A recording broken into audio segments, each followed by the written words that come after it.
Et si je te disais que le remède pour 3 maladies qui affectent des millions de personnes n'est pas caché dans une pharmacie, ni enfermé dans une formule compliquée, mais qu'il est en train de pousser en ce moment même dans un coin de ton jardin, peut-être l'as-tu même négligé ce matin. Petite, humble mais puissante. Je parle du romarin. Oui, cette plante aromatique que beaucoup utilisent pour cuisiner, d'autres pour décorer, mais que très peu connaissent pour ce qu'elle est vraiment. Une médecine vivante, une alliée spirituelle, une enseignante silencieuse qui a accompagné l'être humain depuis des temps ancestraux. Cette vidéo n'est pas seulement une information, c'est un appel, une invitation profonde à se reconnecter avec une sagesse que le monde moderne a oubliée. La capacité de guérir à partir du naturel, du simple, du vrai. Si ce message éveille quelque chose en toi, abonne-toi maintenant et rejoins notre communauté de guérison. Mets un like pour que plus de personnes se connectent avec cette sagesse ancestrale. Puis renforce ton engagement en laissant dans les commentaires cette affirmation. Aujourd'hui, je choisis de guérir mon corps, mon esprit et mon âme. En l'écrivant, tu feras le premier pas vers une transformation profonde et consciente. Je t'attends là. Le romarin a été utilisé pendant des siècles par des cultures du monde entier. Dans les monastères bouddhistes, on le brûle pour purifier les espaces, libérer les charges négatives et préparer l'âme à la méditation. Dans la médecine ancestrale, on l'infuse pour éveiller le corps, nettoyer les organes et rendre la clarté à l'esprit. Même dans les rituels de protection, on le porte comme un talisman pour maintenir l'énergie vitale élevée. Cette plante, si discrète à première vue, renferme une force qui va au-delà du physique. C'est une plante qui guérit, oui, mais qui guide aussi, équilibre, transforme. Elle nous rappelle que la guérison n'est pas un acte médical, mais un processus spirituel, émotionnel et énergétique. Dans cette vidéo, je vais te montrer comment le thé de romarin peut t'aider à guérir 3 maladies communes, mais profondément liées au stress moderne, à la déconnexion intérieure et à l'accumulation d'émotions non résolues. Je vais t'expliquer comment le prendre, quand le faire, et surtout comment transformer cette tasse en un acte de présence, de soin de soi, de transformation spirituelle. Parce que oui, tu peux boire une infusion pour calmer tes nerfs, ou tu peux en faire un rituel sacré qui ramène la paix dans ton cœur. Prépare-toi. Tu n'es pas ici par hasard. Le romarin t'a appelé. Tu es arrivé à l'endroit où la science, l'esprit et la nature s'unissent pour te rappeler que la guérison est possible, que l'énergie peut à nouveau circuler, et que parfois, ce qu'il y a de plus puissant est aussi ce qu'il y a de plus simple. Le romarin n'est pas une plante comme les autres. Ce n'est pas seulement une herbe que nous utilisons pour donner du goût à nos aliments ou parfumer nos maisons. Le romarin est une mémoire vivante, c'est une médecine, c'est de l'histoire, c'est une connexion avec la terre et avec nous-mêmes. Son nom vient du latin rosmarinus, qui signifie rosée de mer, et depuis des millénaires, il est considéré comme un symbole de fidélité, de protection et de guérison profonde. Mais au-delà de son étymologie, ce que renferme cette plante est une connaissance silencieuse qui a traversé des cultures, des frontières et des siècles. Dans le monde bouddhiste, le romarin a fait partie des rituels de nettoyage spirituel. On le brûle dans les temples pour élever les prières et dissoudre les charges émotionnelles que l'âme traîne. On l'utilise dans les pratiques de méditation pour ouvrir le cœur et clarifier l'esprit. Son arôme chaud et intense agit comme un pont entre le terrestre et le sacré. Dans la médecine naturelle, le romarin a été reconnu pour sa capacité à renforcer la mémoire, soulager les douleurs, désenflammer, stimuler la circulation et revitaliser le corps de l'intérieur. Il contient des composés actifs comme l'acide rosmarinique, le cinéole et le carnosol, qui possèdent des propriétés antimicrobiennes, anti-inflammatoires et antioxydantes. Mais au-delà des composés chimiques, il y a quelque chose dans le romarin qui ne peut pas être mesuré en laboratoire. Il y a une énergie, un esprit végétal qui touche non seulement le corps, mais aussi les émotions, les pensées et ce qui n'a pas de nom, mais que nous ressentons dans l'âme. Quand une personne boit du romarin de manière consciente, elle ne boit pas seulement une infusion, elle boit de la sagesse. Elle permet à cette plante de parcourir son corps, oui, mais aussi d'activer des mémoires internes, de réveiller des connexions endormies, parce que le romarin ne nettoie pas seulement le foie ou les intestins, il nettoie aussi les pensées denses, les émotions refoulées, les peurs qui s'ancrent dans la poitrine. Il nous aide à nous souvenir de qui nous sommes, d'où nous venons et, plus important encore, vers où nous voulons aller. Dans de nombreuses cultures, le romarin était offert aux morts comme symbole de mémoire et de retour éternel. Aujourd'hui, tu peux te l'offrir à toi-même comme symbole de renaissance, d'amour-propre, de guérison intégrale. Cette plante est là pour te servir, pour t'accompagner, pour te montrer que tu n'as pas besoin de chercher loin ce qui est si proche, ce que tu portes en toi, ce que la terre te donne, ce que ton corps sait déjà. Et maintenant que tu connais un peu plus son pouvoir, il est temps d'approfondir, parce que ce qui suit n'est pas seulement une information, c'est une médecine. Je vais te montrer comment le romarin peut t'aider à guérir de l'intérieur 3 des maladies les plus courantes de ce siècle: l'anxiété, la douleur physique chronique et les problèmes digestifs. Et surtout, comment préparer ce cadeau naturel pour qu'il soit efficace, puissant et plein d'intention. Maladie numéro 1, anxiété et dépression.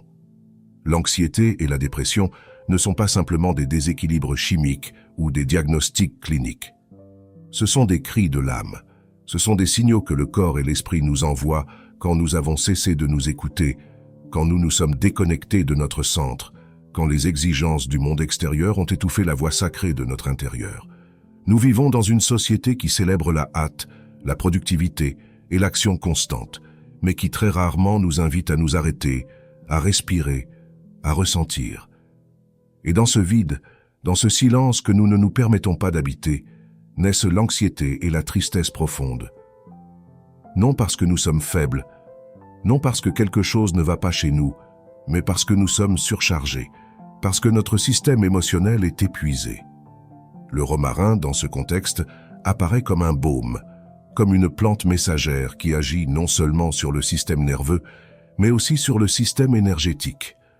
Ces huiles essentielles calment l'esprit. Ces composés naturels équilibrent les neurotransmetteurs. Mais sa véritable médecine réside dans la façon dont il nous rappelle de respirer, dans la manière dont il nous ancre dans le présent, dans la façon dont, en le préparant, en le sentant, en le buvant, il nous invite à revenir au moment sacré de l'heure. Dans de nombreuses traditions spirituelles, on dit que la maladie commence quand nous nous séparons de notre essence. Et le romarin, quand nous le prenons avec intention, a la capacité de nous reconnecter à cette essence perdue. Une tasse de thé de romarin bu en silence, avec présence, devient un acte d'amour, une offrande, un moment d'intimité avec soi-même. Nous ne parlons pas d'une cure miracle qui efface immédiatement toute la douleur. Nous parlons d'un processus, d'un outil puissant pour nous soutenir, pour adoucir l'obscurité, pour illuminer des espaces intérieurs qui sont restés trop longtemps oubliés. Il existe des études scientifiques qui confirment que le romarin aide à diminuer l'anxiété, améliore la concentration, stabilise l'humeur. Mais le plus important, ce qui ne peut pas être mesuré, c'est la sensation de paix que beaucoup de personnes décrivent après l'avoir intégré dans leur quotidien, comme si enfin le corps pouvait se reposer, comme si l'esprit libérait un poids invisible, comme si l'âme retrouvait peu à peu son chemin de retour à la maison. Pour ceux qui traversent des épisodes d'anxiété ou de dépression, ma recommandation est simple mais profonde. Prépare le thé de romarin comme si tu créais un rituel. Chauffe l'eau, place les feuilles avec soin, inspire la vapeur avec les yeux fermés. Ne le fais pas à la hâte, ne le fais pas par obligation. Fais-le comme un acte de soin sacré. Bois-le dans un espace tranquille. Si tu peux, accompagne-le d'une courte méditation, d'une affirmation puissante ou simplement du son de ta respiration. Le romarin ne t'aidera pas seulement à calmer les symptômes, il t'aidera à reconstruire le lien avec toi-même, à écouter ce que ton corps veut dire, à nettoyer les émotions stagnantes qui ont opprimé ton cœur. Parce que guérir, ce n'est pas seulement cesser de ressentir la douleur. Guérir, c'est se sentir à nouveau chez soi, à l'intérieur de soi-même. Et sur ce chemin, le romarin peut être ton guide, ta médecine, ton refuge. Maladie numéro 2, douleur articulaire et inflammation. Le corps parle toujours, et quand il le fait à travers la douleur physique, surtout dans les articulations, les muscles ou les os, il ne signale pas seulement une usure ou un problème biomécanique, il raconte une histoire. Une histoire qui souvent s'accumule depuis des années en silence. Une histoire de tensions non libérées, d'émotions retenues, de charges émotionnelles qui ont pesé si lourd que le corps a dû les absorber. L'inflammation est essentiellement une réponse du corps, un signal que quelque chose a besoin d'attention, de soins, de repos. Mais chez beaucoup de personnes, cette inflammation devient chronique. Elle s'installe, se transforme en douleur persistante, et dans cette douleur se cachent aussi le stress, la frustration, la peur, la culpabilité, des émotions qui, quand elles ne sont pas traitées, se cristallisent dans le corps. Les genoux qui font mal parce qu'ils n'avancent pas, les épaules qui portent des responsabilités qui ne leur appartiennent pas, les mains raides parce qu'elles retiennent trop. Le corps ne ment pas, il attend seulement d'être écouté. C'est là que le romarin déploie une autre de ses médecines les plus profondes. Cette plante, avec son arôme pénétrant et son énergie chaude, a la capacité de faire bouger ce qui est stagnant. Son action anti-inflammatoire est reconnue depuis des siècles. Dans la médecine traditionnelle méditerranéenne, on préparait des bains, des onguents et des cataplasmes de romarin pour soulager la douleur physique. Dans de nombreuses cultures indigènes, on le frottait directement sur les zones douloureuses pour activer la circulation et libérer les blocages énergétiques. Et aujourd'hui, depuis la science moderne, nous savons que ces composants comme l'acide carnosique et l'acide rosmarinique agissent directement sur les processus inflammatoires du corps, réduisant la douleur et facilitant la régénération des tissus. Mais au-delà du soulagement physique, le romarin agit aussi comme un outil de reconnexion avec sa propre force vitale.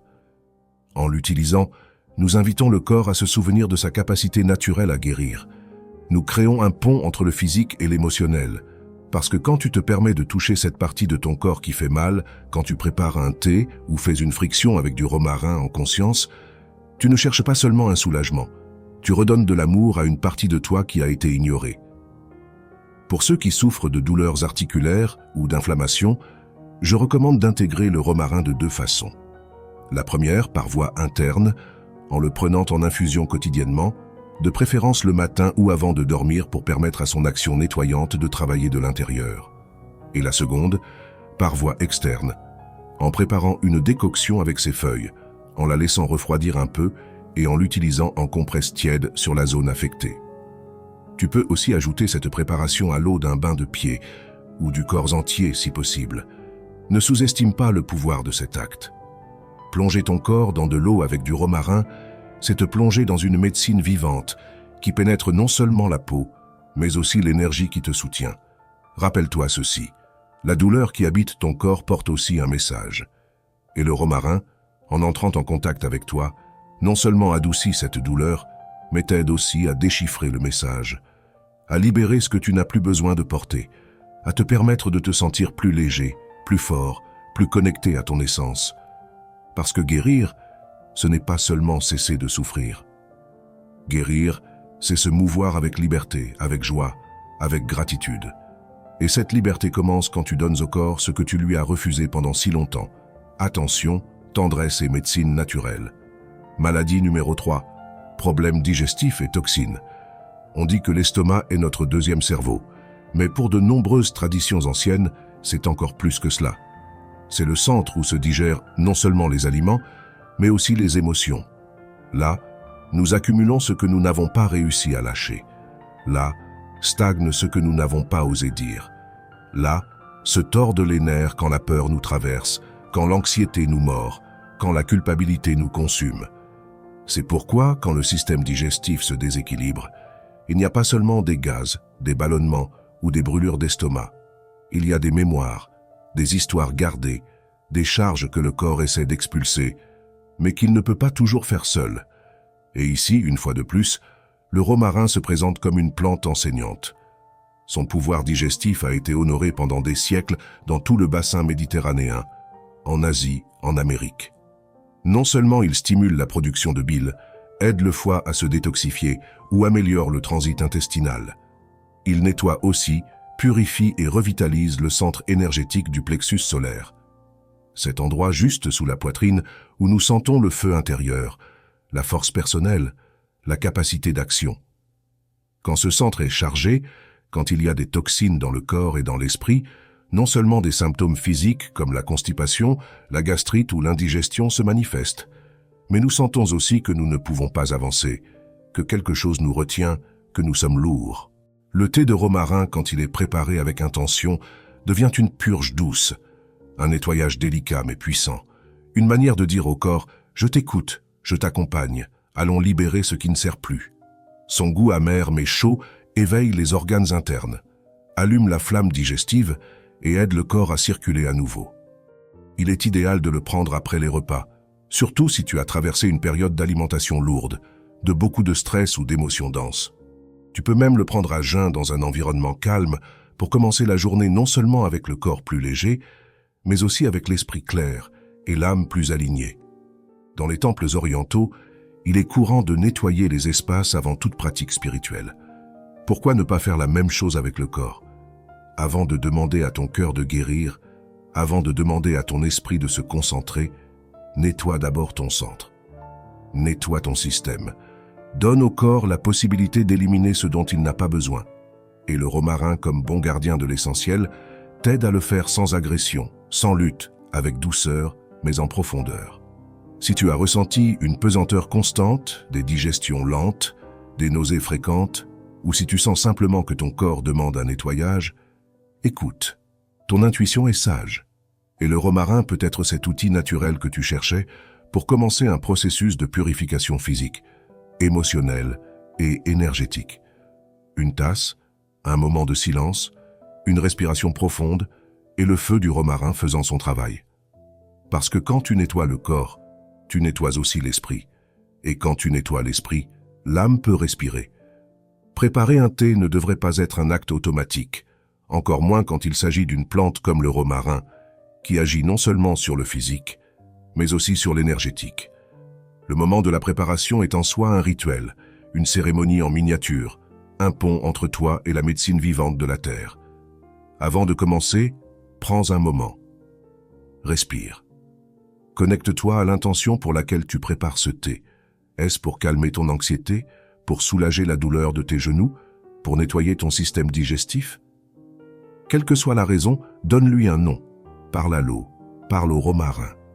Cela peut sembler étrange à la logique moderne, mais c'est ancestral pour la sagesse du cœur. Toute plante répond à l'énergie que tu lui donnes, et quand tu la traites avec respect, avec conscience, sa médecine se potentialise. Pour préparer le thé, tu as besoin de feuilles fraîches ou sèches de romarin. Les deux fonctionnent, bien que les fraîches aient une énergie plus vitale. Chauffe l'eau, mais ne la porte pas à ébullition excessive. Quand tu vois qu'elle est sur le point de bouillir, éteins le feu. Place une cuillère à café de feuilles de romarin par tasse et verse l'eau chaude dessus. Ne fais pas l'inverse. Le romarin mérite d'être baigné, pas bouilli. Puis couvre-le avec une assiette ou un couvercle et laisse reposer entre 8 et 10 minutes. Ce détail est crucial. En couvrant l'infusion, tu ne permets pas à ces huiles essentielles de s'évaporer. C'est là que réside la force, dans cette vapeur contenue, dans cette alchimie invisible qui se produit quand tout est en silence. Pendant qu'il repose, assieds-toi près de lui, ferme les yeux, sens l'arôme. Inspire profondément. Laisse le romarin commencer à agir par l'odorat, ouvrant des canaux, réveillant des mémoires. Quand tu le bois, fais-le lentement. Ne le prends pas comme un remède quelconque. Bois-le comme quelqu'un qui boit un message. Une vibration qui entre dans ton corps pour te rappeler qu'il peut guérir, que tu n'es pas seul, que le corps sait, que l'âme écoute. Tu peux boire ce thé 1 ou 2 fois par jour selon tes besoins, mais si tu le fais comme partie d'un chemin de guérison, je t'invite à établir un horaire fixe. Ce peut être au réveil pour commencer la journée avec énergie et nettoyage, ou le soir comme un rituel de calme et de reconnexion. Tu peux même l'accompagner d'affirmations. Je suis en paix. Je fais confiance à mon corps, je me permets de guérir. Le romarin me guide. Rappelle-toi, il ne s'agit pas seulement de comment tu le prépares, il s'agit de comment tu le vis. Parce que quand tu transformes le thé en un acte conscient, alors oui, le romarin devient une médecine. Guérir n'est pas un but, c'est un chemin, un processus qui ne se vit pas seulement avec le corps, mais aussi avec l'esprit, avec l'âme, avec le rythme de tes jours. Et le thé de romarin à lui seul est puissant, mais quand tu l'intègres à une routine consciente, il devient une force qui transforme. Il ne calme pas seulement, il ne nettoie pas seulement, il éveille. Ta routine de guérison n'a pas besoin d'être complexe, elle a besoin d'être sacrée. Voici un exemple que tu peux adapter à ta vie, mais qui est pensé pour aligner tous tes centres, physique, émotionnel, mental et spirituel. Au réveil, Commence ta journée avec gratitude. Avant de prendre ton téléphone, avant de courir à tes obligations, assieds-toi en silence. Respire. Prends 2 minutes pour observer ton corps, tes émotions, tes pensées. Puis, prépare ton thé de romarin. Fais-le comme tu l'as appris, avec intention, avec respect, comme si tu éveillais non seulement ton corps, mais ton énergie vitale. Pendant que tu le bois, tu peux écrire dans un carnet 3 affirmations ou souhaits de guérison pour cette journée. C'est ton ouverture du jour, ton premier pas vers une vie plus consciente. En milieu de matinée ou d'après-midi, si tu fais face à de l'anxiété, de l'inflammation ou une digestion lourde, tu peux faire une 2e prise. Ce moment est idéal pour une pause consciente. Bois le thé dans un espace tranquille, même si c'est seulement pour 5 minutes. Ne travaille pas pendant que tu le fais. Arrête-toi simplement. Respire. Écoute une musique douce. Place tes mains sur ton cœur ou sur ton estomac. Fais contact. Rappelle-toi, chaque gorgée est une conversation avec ton corps. Avant de dormir, ce moment est profondément puissant. Ici, tu ne fermes pas seulement la journée, tu l'honores. Tu peux prendre une dernière tasse de thé de romarin, cette fois dans un environnement sombre avec une bougie allumée en silence. Laisse la chaleur du thé te détendre et si tu le sens, parle à voix basse. Dis au romarin ce que tu as besoin de libérer. Quelles émotions veux-tu laisser partir? Quels rêves veux-tu nourrir? Cette pratique transforme le sommeil en un espace de guérison et beaucoup de personnes remarquent qu'elles dorment mieux, plus profondément, plus légèrement. En plus du thé, tu peux utiliser le romarin comme encens dans les bains ou en huiles essentielles. Tu peux le frotter dans tes mains avant de méditer. Tu peux avoir une petite branche sur ton autel ou dans ton lieu de repos.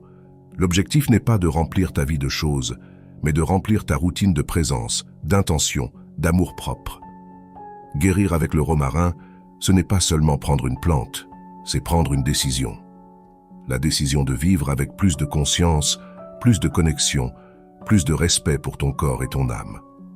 Et cette décision, si tu la prends depuis le cœur, change tout. Pendant des siècles, la connaissance sur le romarin a été transmise de bouche à oreille, de génération en génération comme un secret sacré. Grand-mère, guérisseurs, moines, chamans, tous savaient que cette plante était plus qu'une simple herbe aromatique. Mais aujourd'hui, la science est en train de rattraper son retard et commence à démontrer avec des études ce que l'intuition ancestrale savait déjà. L'un des composés les plus puissants du romarin est l'acide rosmarinique, connu pour ses effets anti-inflammatoires et antioxydants. Des recherches publiées dans des revues médicales renommées ont démontré que ce composé peut réduire les marqueurs d'inflammation chronique dans le corps, améliorer la santé cellulaire et protéger contre les maladies dégénératives. Un autre composant fondamental est le cinéole, aussi présent dans l'eucalyptus, qui a des effets antimicrobiens, analgésiques et expectorants. Cela en fait un allié non seulement contre les douleurs physiques, mais aussi dans le nettoyage des voies respiratoires et le renforcement du système immunitaire. De plus, l'acide carnosique présent dans les feuilles de romarin a démontré avoir des effets neuroprotecteurs, aidant à prévenir le déclin cognitif et améliorant la mémoire et la concentration mentale. Cela te surprend? Peut-être pas tant que ça, parce qu'au Moyen-Âge, les étudiants portaient des couronnes de romarin pour améliorer leur concentration pendant les examens. Et dans les temples bouddhistes, on brûlait du romarin pour clarifier l'esprit avant la méditation. Coïncidence? Non. Cohérence profonde entre corps, esprit et âme. Des études ont aussi été publiées sur la façon dont le romarin soutient la digestion, régule le métabolisme et favorise la détoxification hépatique. Le foie, cet organe silencieux qui travaille tant, reçoit du romarin un coup de pouce naturel, bienveillant, sans effet secondaire. Et le plus beau dans tout cela, c'est que la science ne contredit pas la sagesse ancestrale. Elle la confirme. Elle nous rappelle que les plantes n'ont pas seulement des molécules actives, elles ont une histoire, une vibration, un esprit. Et quand nous utilisons le romarin depuis cet endroit de respect, de connaissance et d'intention, le corps répond, mais l'âme aussi. Aujourd'hui, nous avons des microscopes, des laboratoires, des formules complexes, mais ce qu'il y a de plus puissant reste simple. Une plante, une tasse, une respiration profonde et la certitude que la guérison est plus proche que tu ne le crois. Il y a des histoires qui n'ont pas besoin d'explications scientifiques, Parce que quand une personne guérit, cela se voit. Comme Martha, une femme de 58 ans qui a traîné pendant des années une douleur chronique au genou, incapable de marcher sans malaise. Elle avait essayé des traitements, des médicaments, des thérapies, mais un jour, elle a commencé à prendre des infusions de romarin chaque matin. Au début sur la recommandation de sa grand-mère, puis parce que son corps le lui demandait. Au bout de 2 mois, son inflammation avait diminué. Mais au-delà du soulagement physique, Martha disait qu'elle se sentait à nouveau vivante. Elle disait que le romarin non seulement avait calmé sa douleur, mais lui avait redonné de l'espoir. Ou le cas de Sébastien, un jeune qui luttait contre des crises d'anxiété. Respiration saccadée, pensées accélérées, nuits sans sommeil. Il a commencé à prendre le thé par curiosité, sans trop y croire, mais ce qui a commencé comme une expérience est devenu un rituel. Aujourd'hui, il dit que le romarin lui a appris à respirer à nouveau, à s'arrêter, à s'écouter. Et comme eux, des centaines. Des histoires qui se répètent en silence dans le monde entier. Des personnes qui ont trouvé dans cette plante un soulagement réel, un pont entre la souffrance et le calme, entre le désordre et l'harmonie. Aujourd'hui, nous nous souvenons de ces 3 maladies. La douleur articulaire, qui souvent est une rigidité émotionnelle, une résistance au changement. L'anxiété, ce feu incontrôlé de l'esprit quand l'âme se déconnecte du présent. Et les problèmes digestifs, quand nous ne pouvons pas digérer ce que nous vivons, ce que nous ressentons, ce que nous taisons. Et dans toutes, le romarin apparaît non pas comme un remède miracle, mais comme un compagnon de route, une plante sage, une médecine vivante, une enseignante silencieuse qui nous rappelle que le pouvoir de guérir vit déjà en nous. Nous avons seulement besoin des bons outils et de la volonté de les utiliser avec amour. Cette vidéo n'était pas seulement une information, c'était une invitation à se souvenir, à se reconnecter avec la terre, avec la sagesse ancienne, avec le corps, avec l'âme, avec toi. Merci, romarin, de grandir en silence, de résister aux hivers, de nous offrir tant sans rien demander en retour, de nous apprendre que guérir n'est pas toujours lutter. Parfois, c'est se rendre avec humilité devant ce qui est simple, naturel, vrai. Ce n'est pas un hasard si tu es ici. Parmi des milliers de vidéos, parmi d'infinies distractions, ce message t'est parvenu, et ce n'est pas par hasard. C'était un appel, une vibration, une mémoire qui s'active en toi. Le romarin t'a appelé. Peut-être à cause de la douleur dans ton corps, peut-être à cause de l'anxiété qui ne te laisse pas respirer, peut-être à cause de ce vide que la médecine traditionnelle n'arrive pas à combler. Quelle que soit la raison, ne l'ignore pas, parce que quand une plante t'appelle, c'est qu'elle est prête à t'aider à t'éveiller. Maintenant, la question est, vas-tu l'écouter? Vas-tu faire de cet enseignement un rituel dans ta vie? Vas-tu donner à ton corps l'opportunité de parler, de lâcher, de guérir? Je t'invite à laisser dans les commentaires ton histoire, ton expérience, ton intention de guérison. Cet espace est sacré. Ici, nous nous lisons, nous nous accompagnons, nous nous reflétons. Tu n'es pas seul. Si tu as senti quelque chose bouger en toi pendant cette vidéo, partage-la. Envoie-la à quelqu'un qui en a besoin. Parfois, une tasse de thé peut être plus puissante qu'un médicament. Parfois, un mot partagé peut sauver un cœur. Et si tu veux suivre ce chemin de sagesse naturelle, de reconnexion avec la médecine de la Terre, abonne-toi. Cette chaîne n'est pas seulement un espace digital, c'est un temple de conscience, et tu en fais déjà partie. Merci, merci, merci d'être ici. Merci au romarin pour sa force, son amour, sa lumière. Que cette plante purifie ton esprit, soulage ton corps et ouvre le chemin sacré de ta guérison. À bientôt et que le romarin t'accompagne.